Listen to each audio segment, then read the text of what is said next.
Yo creo que estamos en contacto, ¿no? Sí, sí, ya estamos confirmado la presencia de la médico veterinaria Janet Balma, con quien vamos a charlar de este caso de rabia que le tocó en su veterinaria, en su lugar, atender. Buen día, Janet, ¿qué tal? Hola, Doc, Buen buen día. día. Hola, buen día, ¿cómo les va? Muy A todos. bien, muy bien. Ha sido una noticia que llamó mucho la atención porque, bueno, los casos de rabia no son tan habituales. Sí, de hecho, el último caso registrado en Córdoba fue en 2008. 2018 hubo un caso en Buenos Aires y ahora tenemos un caso aquí en la zona. En realidad el caso es de la localidad de Santiago Temple.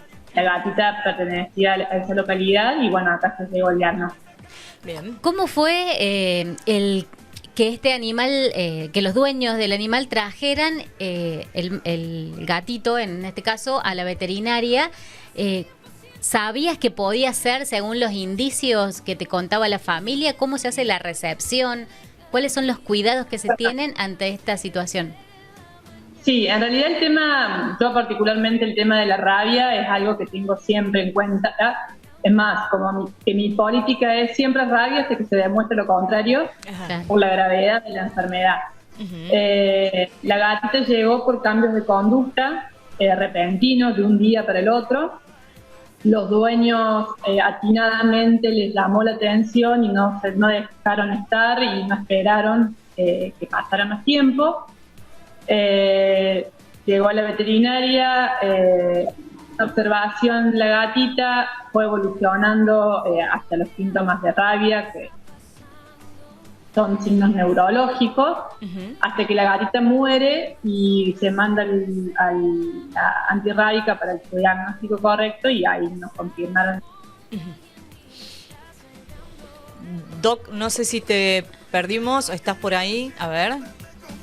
Vamos a ver si le podemos recuperar.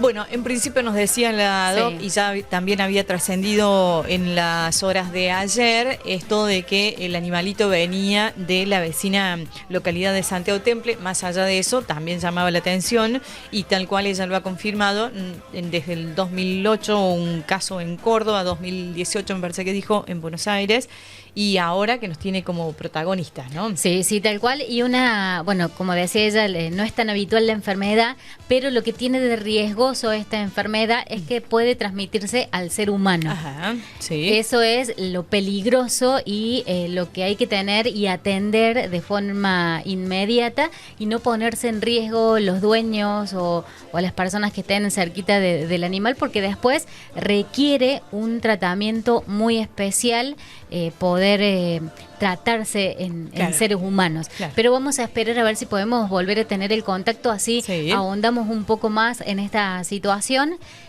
También, bueno, sabíamos que está siendo atendida la situación en la localidad de Santiago Temple, con los recaudos para ver, bueno, de que no se expanda Claro, esto, pero vamos a exacto. ver qué nos sigue contando Janet en relación a esta situación. Habíamos quedado, Janet, en que lamentablemente por la evolución de la enfermedad el animal fallece y se llevan estos restos a la antirrábica para que confirmen eso.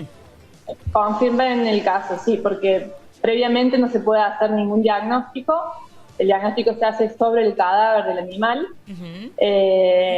Y bueno, el día miércoles de la semana pasada nos confirman de que efectivamente dio positivo. Cuando hablas de síntomas, Doc, ¿son literales? ¿Son cambios de conducta que comprometen al animal en una conducta de rabia? ¿Qué ¿De es? agresividad? ¿Cómo? Claro, de agresividad. Claro, bueno, hay dos tipos de rabia, particularmente en el caso de los gatos se da lo que se llama la rabia furiosa, en donde tenemos signos básicamente de agresividad alternado, digamos, signos de agresividad por momentos está muy malo, después se calma y vuelve a estar malo y se calma, aullidos y maullidos raros, distintos a lo habitual. Después va evolucionando hacia parálisis de la mandíbula, parálisis de las extremidades, hasta que bueno llega el estado de muerte. Para que se contagie el ser humano, ¿qué le tendría que pasar? La transmisión es a través de una mordedura principalmente, ¿no? O del lamido del animal infectado sobre la piel que esté lastimada. Tiene que haber una herida para que penetre la saliva, que es donde se encuentra el virus. Bien. ¿Qué otros síntomas nos pueden alertar, digamos, de manera temprana, que nuestra mascota está contagiada de rabia? Principalmente es el cambio de conducta. Tenemos un animal que es siempre tranquilo, no en el caso de, por ejemplo, animales agresivos ya por naturaleza, eso claro. No, pero un animal que es tranquilo y de repente empieza a mostrar signos de agresividad, gruñidos, maullidos extraños en el caso de los gatos, estos son signos de alarma. Sí, siempre se hablaba de una salivación, por ejemplo, en el caso de los perros. Sí, esa es otra. Bueno, en el caso de esta gata, por ejemplo, no hubo en ningún momento salivación, sí masticación, que yo le llamo masticación en vacío, o sea que intentaba constantemente tragar, por una cuestión de parálisis no podía tragar, entonces como que constantemente intentaba, movía la mandíbula en forma constante. Doc, sí. ¿Cuántos días pasaron desde el inicio de los síntomas hasta que pasaron por la vete y hasta que se diagnostica? Desde el comienzo de los síntomas hasta que llegó la veterinaria pasaron 2 días. Y desde que comenzaron los síntomas hasta la muerte de la gatita, 9 días.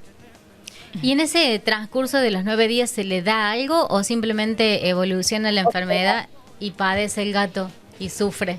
Solamente observación, se le hizo terapia de sostén con fluidoterapia, antibióticos, pero corticoides para desinflamar, pero no hay respuesta en ningún tratamiento y la evolución es 100% a la muerte.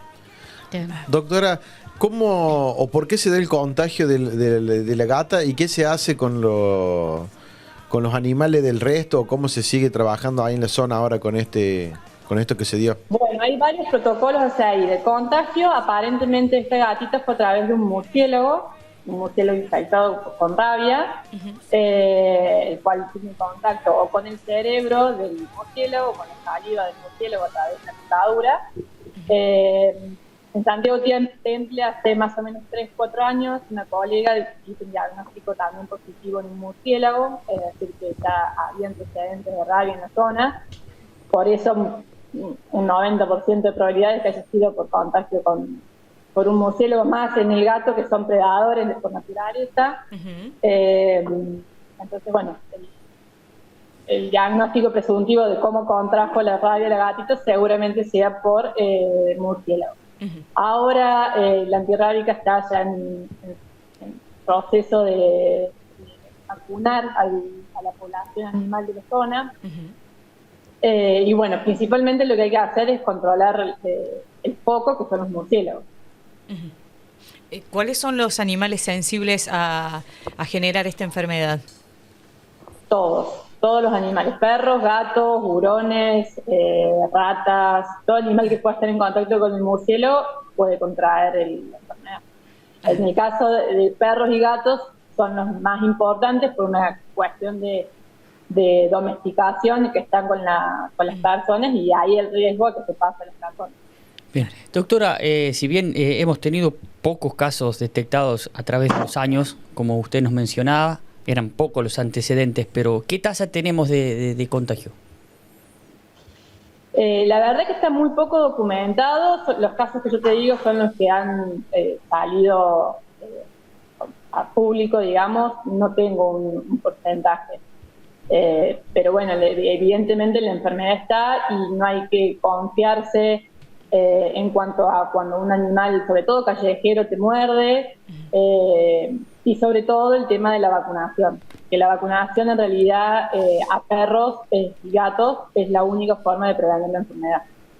Bien. Estos protocolos que se están llevando a cabo ahí en la localidad de Santiago Temple, una vez realizada la vacunación, ¿hay algún otro tipo de observación que se hace en la región para tratar de prevenir o se cumple con estos pasos y hasta la próxima situación? No, la vacunación es fundamental y es la forma de, como les decía, de prevenir la propagación de la enfermedad. La vacunación es anual en todos los animales, perros y gatos.